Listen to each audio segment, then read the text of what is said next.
This is the start of the kitchen table for upstairs, kitchen/dining room upstairs. It's a little unfair because we have a sawmill, so any lumber is easy, quick and cheap.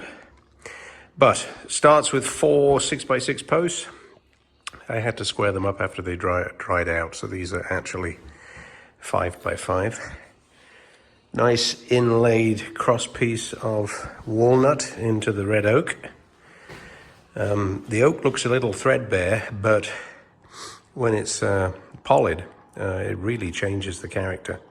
So I'm perfectly okay with that. So 2 little H's for the corners. I've got to put a cross piece in, and then some pieces on the top. So that's the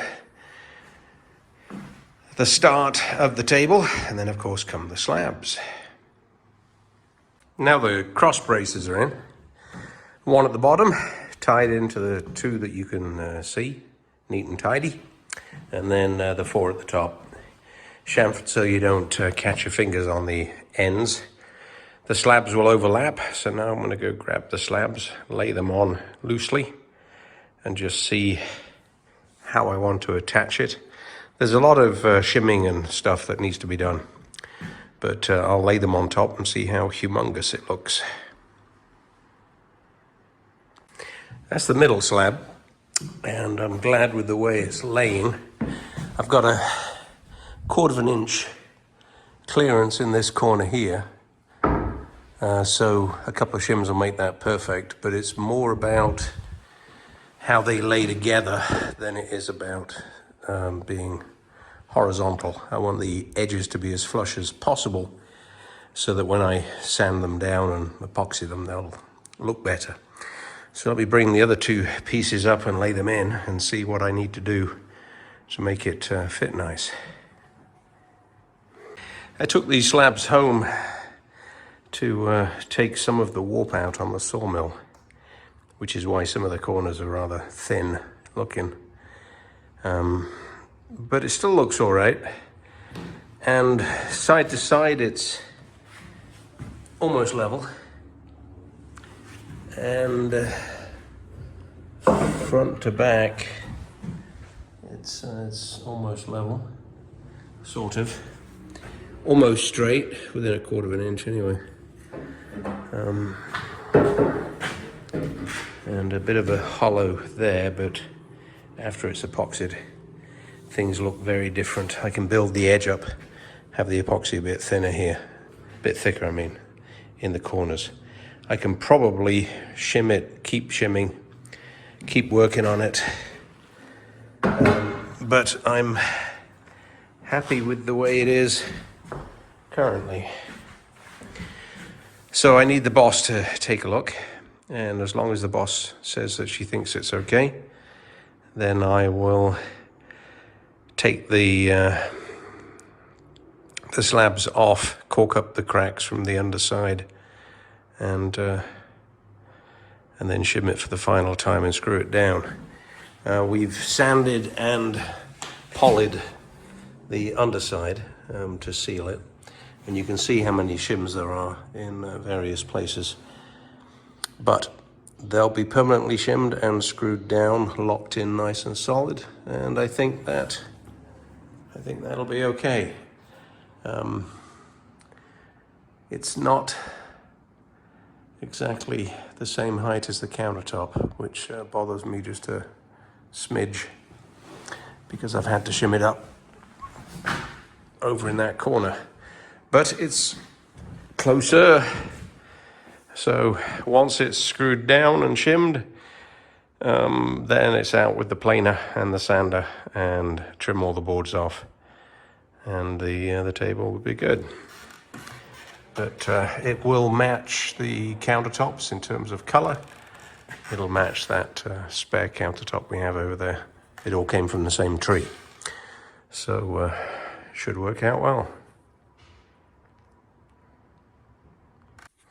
So I know the slabs fit and work by putting all these temporary shims in. So now I have to replace the temporaries with nicer looking, more permanent ones. Flip each slab 1 by 1 upside down and caulk the big holes all of the cracks, all of the knots, any wormhole that looks fairly big. With clear cork, it'll dry, of course, invisible, and it is the underside of the table. Flip it back over, permanently shim it, screw it down. So that's the next phase. With the two side pieces, after I cork them up, I'll put a bead of cork along the edge and then slide them together before I screw those down. And then after that, re-cork again the gap underneath and in between, so that I can know that the epoxy is not going to dribble through and ruin everything underneath. It's a small, iterative process that drives me a little nuts, but it's necessary. Okay, we're renovating an old house, and we decided to do the countertops with our own wood that we have at the house. We have a lot of old oaks that are down. We bought a mill, so we slabbed it.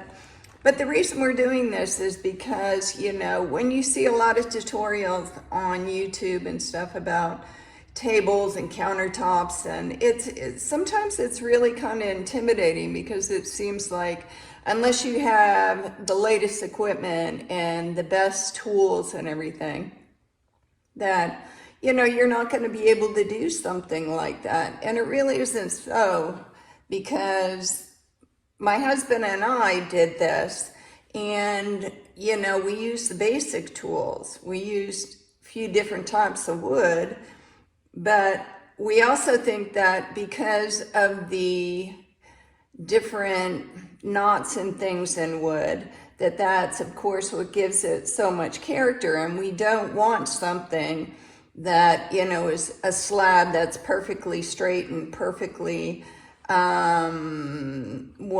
doesn't have any holes or anything in it, because it's really truly amazing, you know, what wood becomes when you start working with it. So anybody can do this, you really can, and it's really amazing the way it has turned out. And it's not that difficult.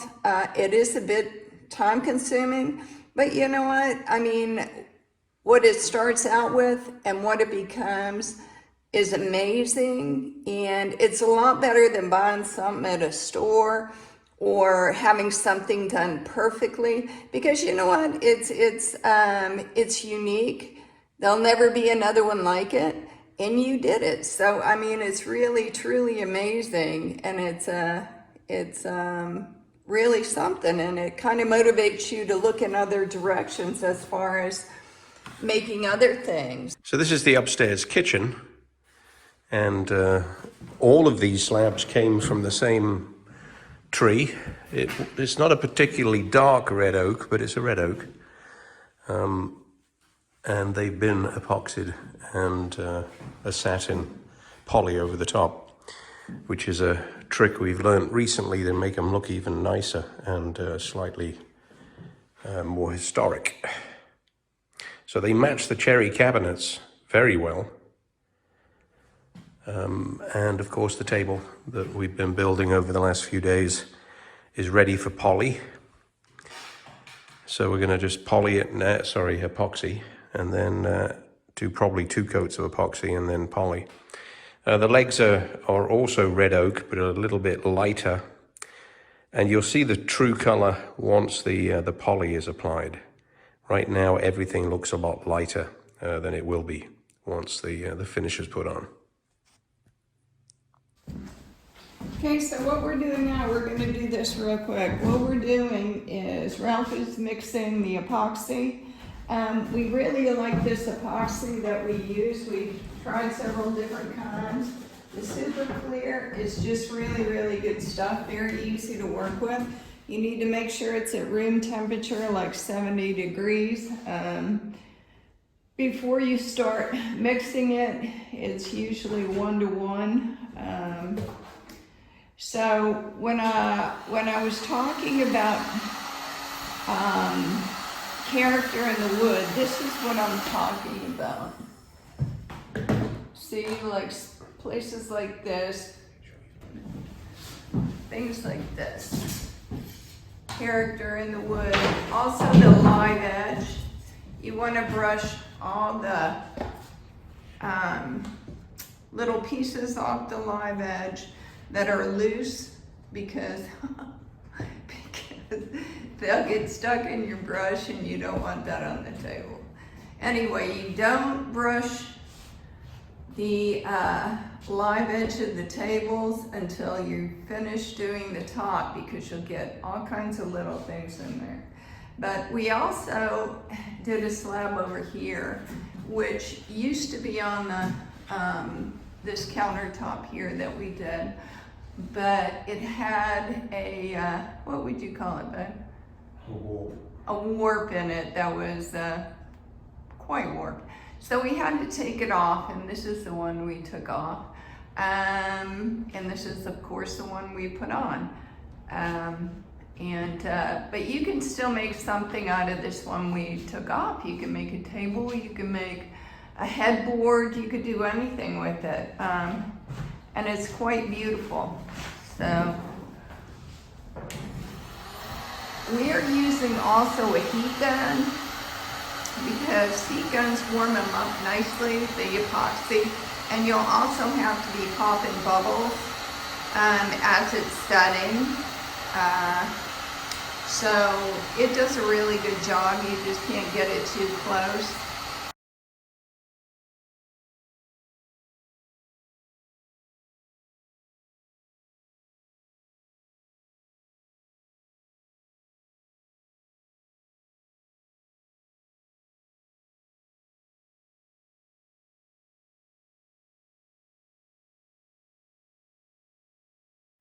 Well, the first coat is done, and as always, ridiculous amount of attention with a heat gun or a blowtorch and looking for hairs and bubbles endlessly, but this time time-lapse, so it took only a few seconds. So the first coat is a seal coat. It also takes care of all the big depressions, plus we ran out of clear coat. So I would normally let this set anyway, and then do a second pour. And on the second pour, I'll fill some of the hoops and hollows to flatten the table out just a little bit, but I don't want to go too thick because you'll see the epoxy at the edges of the table. So maybe an eighth, maybe 3/16 would be okay at the sides, but no more than that. And now on to something else while this dries. The last coat of epoxy is all done. The table is leveled out and beautiful finish. Legs are all satined with poly. I'm about to put the satin coat on the top of the table, but it's looking good. Took a while, but it's a big table, and it wasn't the straightest of wood to be used. But let me put the satin coat on it, and the table is finished.